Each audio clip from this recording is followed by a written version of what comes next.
All right, so I want Arsenal fans to hear me and hear me well. This is a very good signing. Not a great signing, but good. Could be a great signing, but right now very good. And that is the signing of Noni Madueke. But here's the thing, I'm fair. I'm a fair person. I understand as to the magnitude as to why Arsenal fans are upset. Why is it that we have to go to the Chelsea supermarket and pick up Chelsea players like grocery items? It's not fair. But really of a fact, it's not bad. It's not bad to know because you both are one of the best teams in Europe, two of the best teams in London, and you're shopping from a very good team or one of the best teams in the world. So you're getting one of the best players in the world, possibly. But there are things that we want to discuss as to why I think this is a very good signing and what it does for Arsenal going forward in the upcoming season. But before we start, like, share, subscribe. Thank you guys are the new subscribers. Appreciate it. We're trying to get this to 200 subscribers. Let's get this to 1,000 before the year ends. All right, let's go. So Arteta has done it again. He signed another Chelsea player, and I feel as if this one is going to be probably a little bit underrated as to what the impact will be once he plays.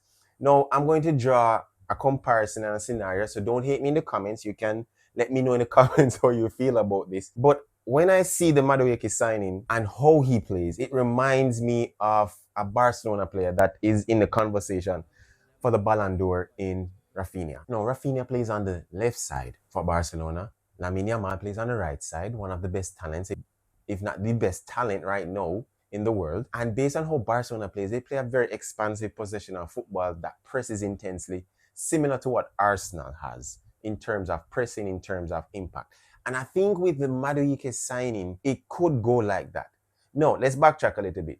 I think Arteta has signed a Chelsea player every window, if my memory serves me right. I think so. And this probably one is that, buyers fatigue or fans fatigue in getting players from Chelsea and signing them to Arsenal. And persons are complaining the most recent in terms of huge transfer fee would be Kai Havertz. Not going to use Jorginho. But in terms of impact and what Kai Havertz did in the 23-24 season was really good. He was very progressive in the football. He was always there. He was heading. He was smart in the press.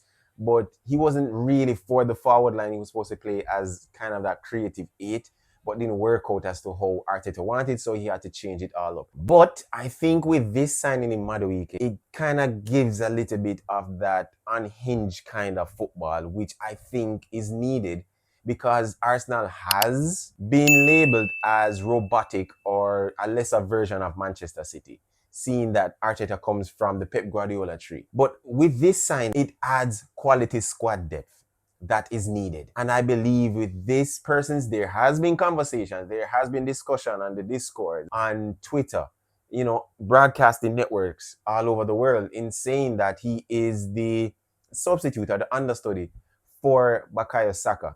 But that is all well said and done, and that's very good. But what if he's a starter? What if he plays on the left side? Now, because of how football has transitioned into now right footers playing as left wingers and left footers playing as right wingers.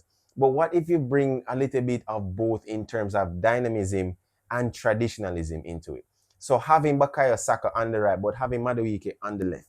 Now, in his press conference with Arsenal, his first interview, he says that he loves to play on both sides. He considers himself as a dual threat kind of football player, of how he goes about dribbling 1v1s on the right or dribbling 1v1 on the left. Careful consideration, he did that in the Liverpool's game in the back end of the season, but he's also done it at the Club World Cup, and it was very good. How Chelsea play isn't necessarily similar to how Arsenal plays.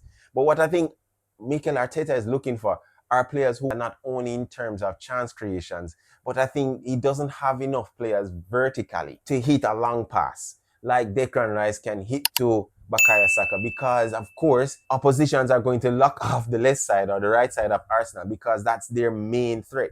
But having Madueke, who I think is better than Martinelli, there is no conversation about that, is better than Martinelli in also chance creation, but also in shot selection and adding a little bit of selfishness. You need that. It's not every single time that you want to tiki-taka your way into playing like Manchester City or the Barcelona way. Sometimes you just need someone who is a maverick, someone who is unhinged, someone who reminds you of Tom Cruise. This is Ghost Rider requesting a flyby. Negative, Ghost Rider. The pattern is full. No, ma'am. This is not a good idea. Sorry, Goose, but it's time to buzz the tower.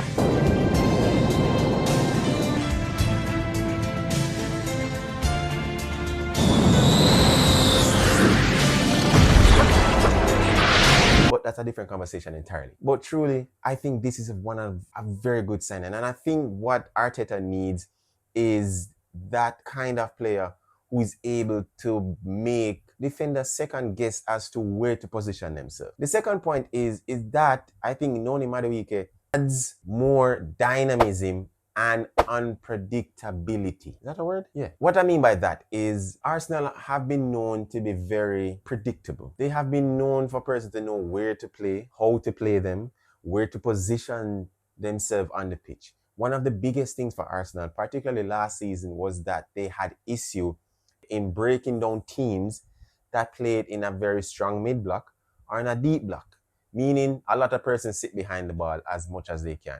So sometimes they had to face 6-3-1 or a 5-4-1 or 5-3-2 because teams knew that Arsenal didn't have that kind of creativity or dynamism to break down a block like that.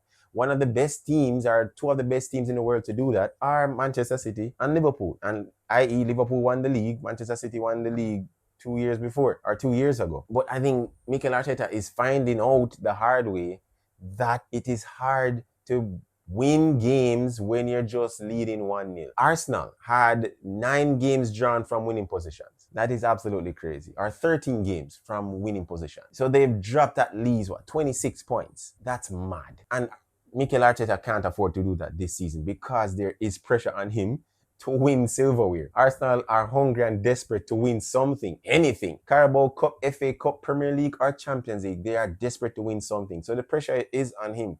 But I think it also shows where Mikel Arteta is in terms of trusting his players. Now, we understand major injury crisis last season. The biggest one of all is Bukayo Saka. And it is weird enough because many persons, fans, their own fans have been saying that you need to rest Saka. And they were not surprised as to the injury that Saka sustained. And also, kudos to the Arsenal medical team to get him Saka back before the end of the season and playing him in the Champions League and a couple of league games, which I thought was really good. But I don't think Arteta can afford that anymore. So hence why the signing of Madueke is important. So that when there is an injury crisis, which it should not be to a lesser extent because there should be rotation, there should be smart training sessions so that the body doesn't exert so much stress on the hamstring or wherever on the body, on the lower half of the body, that it is important and pivotal for Arteta to keep his squad fresh going into the middle and the back end of the season. They are challenging on 4 fronts into the Carabao, FA Cup, the League, and the Champions League. And the further they go into these competitions, the more likely it is that you're going to have to rotate. So in a Carabao Cup 3rd round or 4th round, you don't really need Saka to be playing those kind of games. You don't need your striker and Gyökeres to be playing those games per se. Maybe to get adjusted to the physicality and the pace and intensity of England, fair enough. But you don't need your first teamers to be playing in any of those games until maybe the quarterfinals or the semifinals. That's what smart coaches do. And I think he found that out the hard way and heard of what the Arsenal fans have been saying. And now he has made some requirements to have more bodies, quality, squad depth bodies added to the Arsenal team. But I mean, again, great signing, very good signing, to be great signing. But you guys can let me know in the comments what you think. Do you believe this is like a very good signing for Arsenal? Is it a case of buyer's fatigue where persons are just tired of shopping from the same grocery store and they want a little bit variety? You can let me know. But guys, until next time, peace.